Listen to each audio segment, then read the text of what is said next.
قد يراك البعض تقيا، وقد يراك آخرون مجرما، وقد يراك آخرون كذا أو كذا أو كذا، لكن الحقيقة أنك أنت أدرى بنفسك.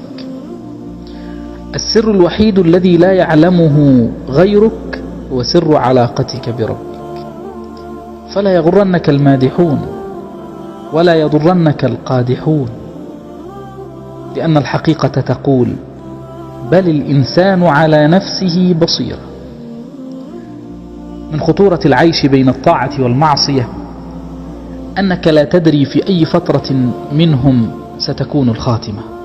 افعل الطاعة إخلاصا لا تخلصا، وحافظ على النفل تقربا لا تكرما، فأنت والله أحوج للطاعة، وربك سبحانه غني عنها.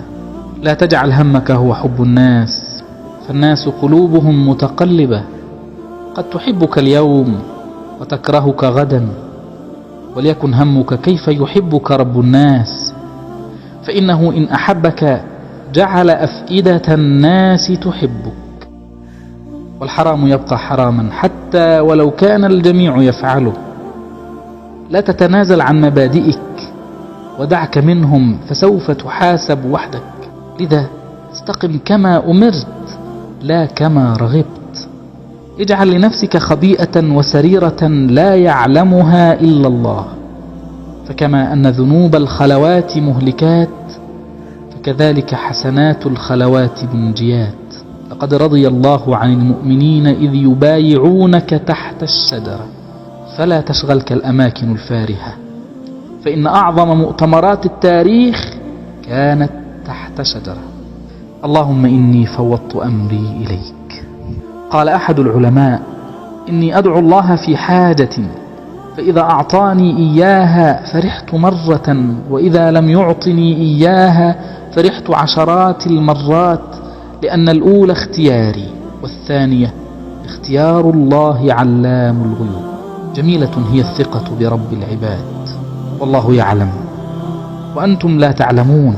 تلك إجابة شافية لقولنا: لماذا يحدث ذلك لي؟ لأن الله يعلم ونحن لا نعلم. رباه عفوك إني للنور مدت يداي، نزعت أسرار قلبي وجئت ألقي أسايا. رباه عفوك إني للنور مدت يداي، نزعت أسرار قلبي وجئت ألقي أسايا.